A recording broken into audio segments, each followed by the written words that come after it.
Hi there, songwriting students. So if you really want to advance during this lockdown, there's so many things we can do. We can talk about a few different exercises you can do. Most of what we can do, we can actually communicate via Facebook. We're not really having to play together. So if you want to do a Zoom, you're my target market really. It'll work really well. I can send you challenges that you can go through, and we can go through some things and break down some songs. If we've been going for a wee while as songwriting students, you may or may not have seen Guitar for Songwriters. If you haven't seen that, go and have a look. I want you to crank through that and see what fun you can have. If you've been doing it for a while, we'll have recently done The Mundane. Okay, and that's gone really well for all of you guys that have done it. I've got some favourite songs out of that from you guys. I think that's one of my favourite exercises, full stop. You've forced me to do it again. Isaac forcing me into a speak sing song, and I've since then made other students do it.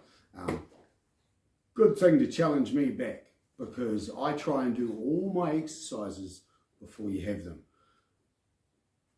One student recently, I've just mentioned his name, he came to me and he basically challenged me to do the same, because I went, well, I was avoided the speak sing song where you speak the verses, telling a story, because that's what we're doing. Hank Williams said, ain't nothing but a song, I just wrote the music. And that's fact. So it's all a story. If you want to try that, what it often is speaking the verses, and then we have a sung chorus. That's not exactly how it has to be. If you come up with a different structure or something, that's really cool.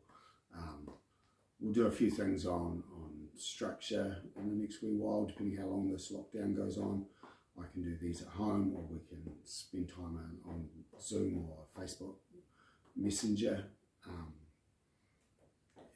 whatever you like. I can try a few other platforms if you prefer. So the one thing I want to challenge you to is pages, is what it's called. I got this book, and I'd never heard of pages, and it doesn't even mention it in this book. All this book is it's called The Lyricist's Notebook, Manuscript Paper for Inspiration and Composition, by a guy called Matt Teacher, funnily enough. Ironic name for someone who put together a book.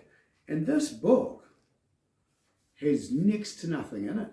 And it's one of the coolest things I've ever got, and because of it, I only wrote one song in the book, but I took the methods with me because I wanted to keep the templates. All the pages look like this. All they have is chord boxes across the top. If you're a guitar player, that's really handy. I don't think they're the greatest chord boxes, but you can fix them. If you've done it my way, you'll be able to draw the zero nut and on it. And it's got date and location. I found that really interesting. I went back through my old songbooks and tried to work through the ones that I could remember where I was when I wrote them. The date thing I'd kind of done a bit, but it kind of tells you, if you go back on a song and fine tune it, when you did it and what was inspiring you, because we're always looking for our muse, and it's good to know what it is that does inspire you. And then it's got inspiration, and all these things are left blank for you, so you can write down.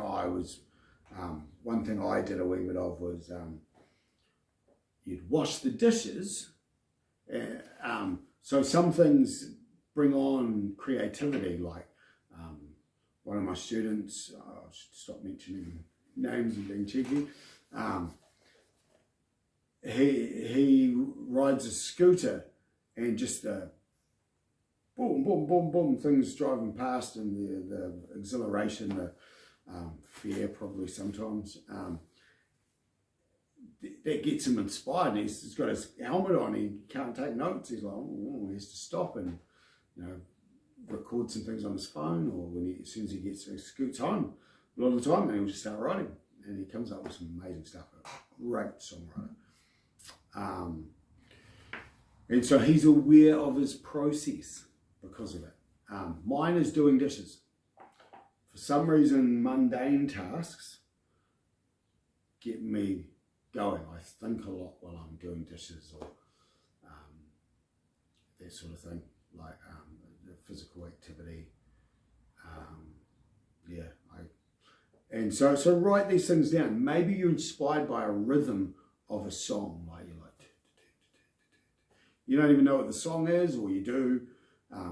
Don't use any words from it. Don't plagiarize it. You're better songwriters than that. And just use sometimes it's phrasing from a song, like go famous and go, another one bites the dust. You change those words to Oamaru's on fire, whatever it is, and just use those rhythms and come up with new things and write down what those inspirations are. Again, this book doesn't have much in it, and it was so inspiring for me.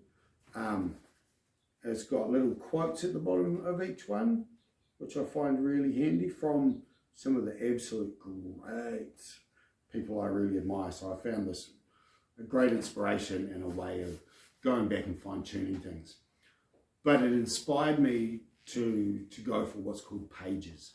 It turns out this is what most songwriting teachers call it now. And I just realized I need to be writing regularly, so I wrote as often as I could. I would just write anything to write out the rubbish, like the cream rises to the top. You'll forget about the other stuff. So don't panic if it's rubbish you're writing at the beginning. You'll get the flow. We're all looking for the language of songwriting. So pages can be anything at all. And just write down what your inspirations are. If it means you start writing a song, go for it. I'm not the boss of you.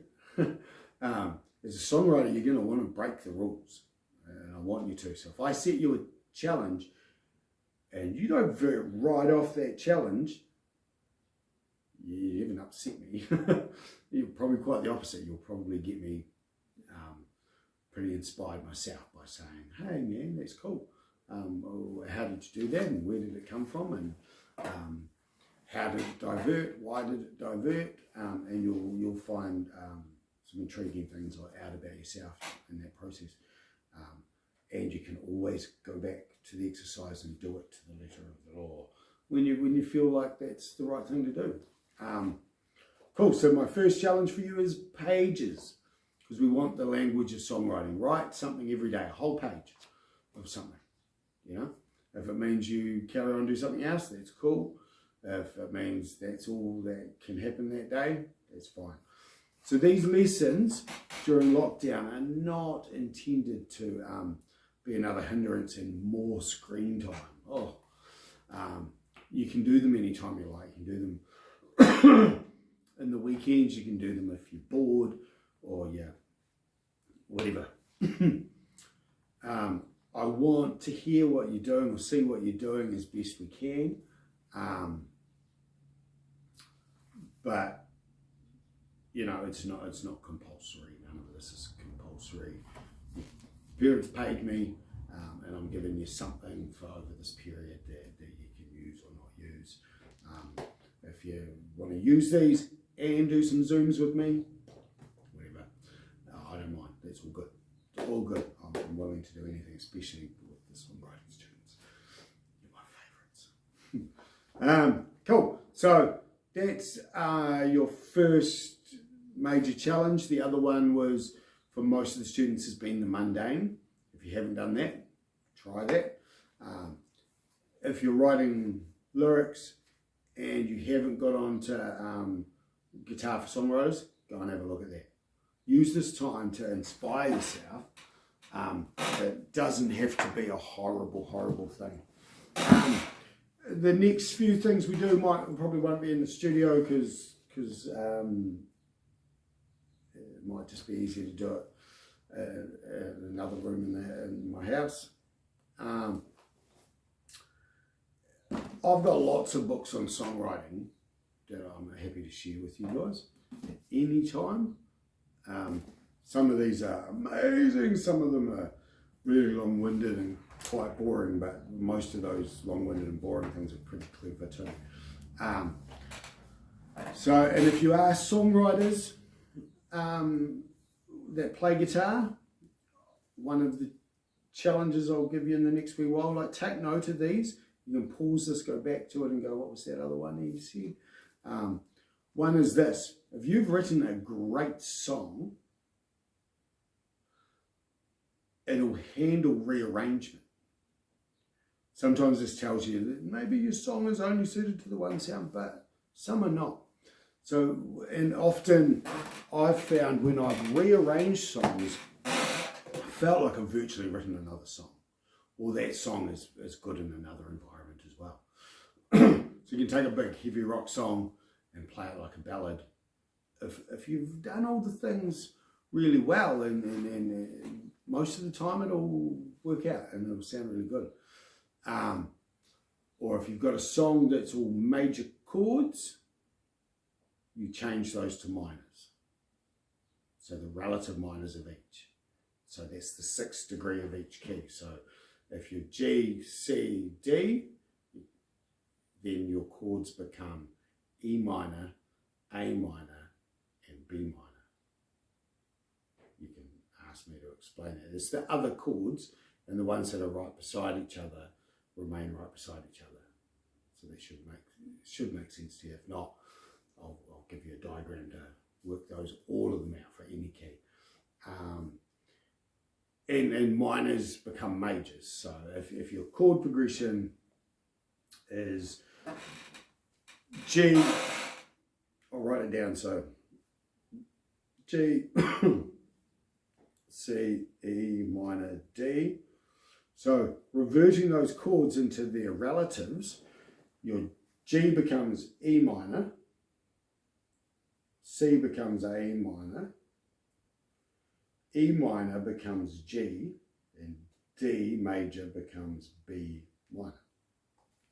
So reverting those chords and trying something different, G, C, E minor, D, which is so overused, then becomes E minor, A minor, G major, B minor.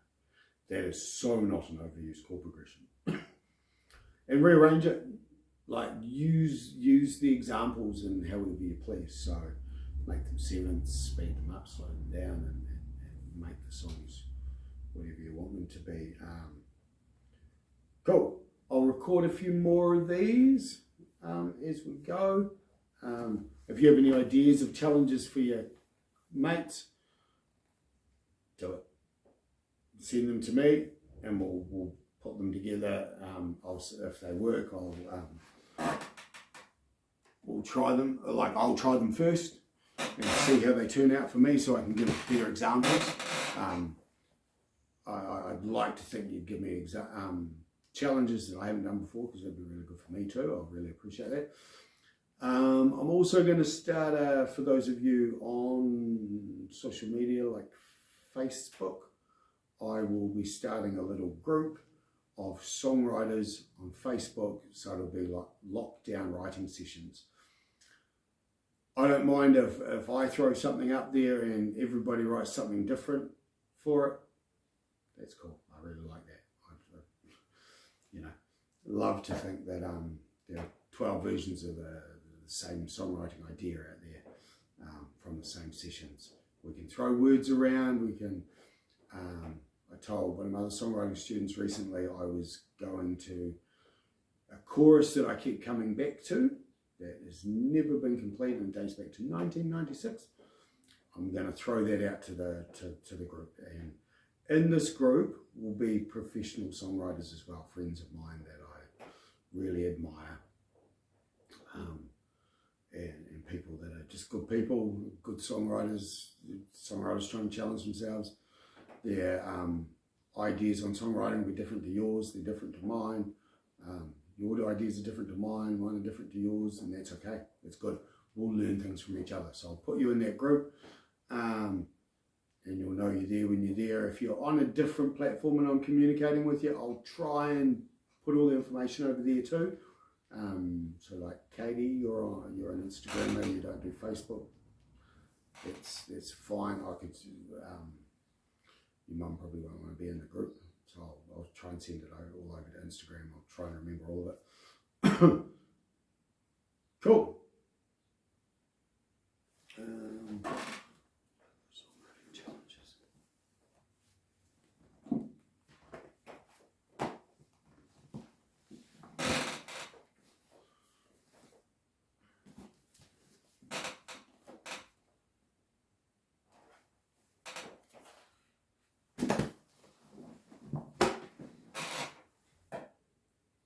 Cool. So now we're going to have a wee talk about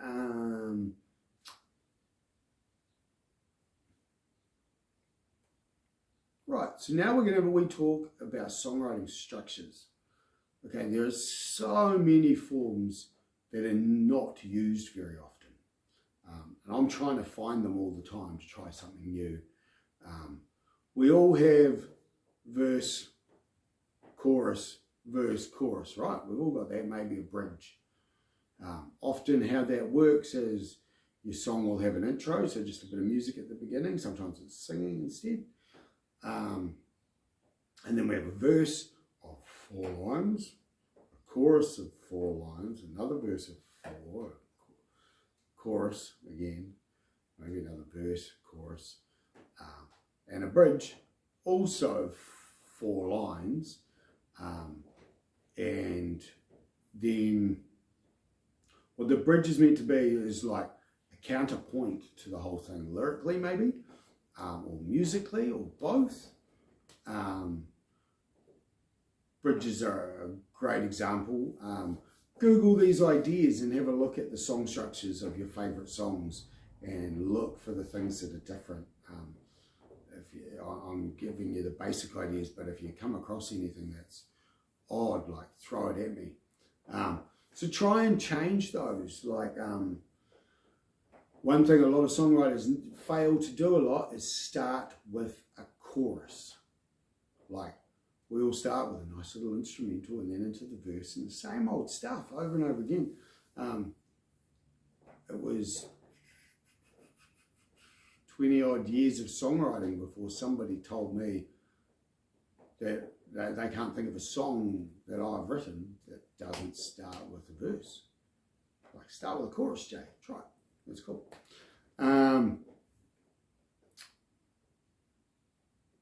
Try different lengths of lines. So one thing that works quite well is if you're starting with a verse, have an instrumental break and go into another verse before you go to the chorus. Like build toward that chorus. So it's like bang when you get to the chorus.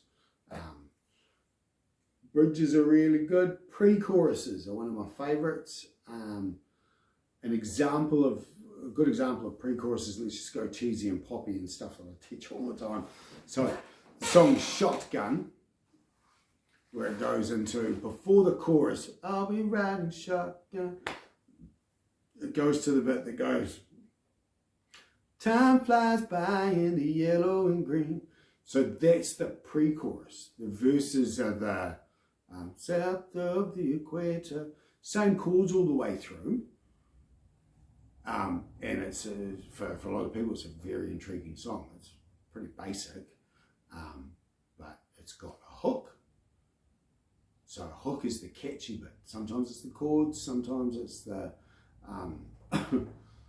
is the words, sometimes it's the melody. In this case, I think it's the melody. Some people might argue that that sort of heart bling, bling thing at the beginning might be a hook, but it's clever, but it's I wouldn't consider it a hook. It would be the pre-chorus is quite hook ridden.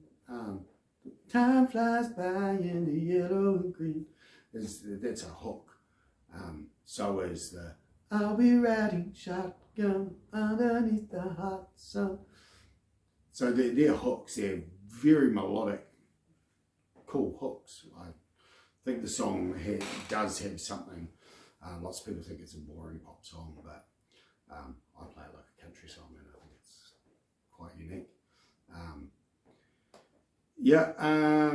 A refrain. A refrain is like a song that doesn't have a chorus majority of the time, and it'll have the title of the song often at the end of the verse. You've got to write well to pull off a refrain song, to have it still be enjoyable, because people love that, big choruses, the big pop choruses, that people love them. So to be able to make a song work, you use you could use a refrain, and it's got to be good. It's got to be a good refrain. So feel free to throw those at me to see what I think they sound like or look like. It's okay if it's just lyrics. That's fine. Like I'll strum something to it and see what I think. I can normally tell by seeing it on paper. Bridge. Outro sections. Outro sections are one of my favourites. The Rolling Stones did it really well. Guns N' Roses, I think, are incredible at this outro refrain type thing they call, or a tag sometimes I think they're called. Good example, a couple of Guns N' Roses songs that do it really well are Patience. If you don't know the song, go and check it out. It's got no naughty words like a lot of Guns N' Roses songs.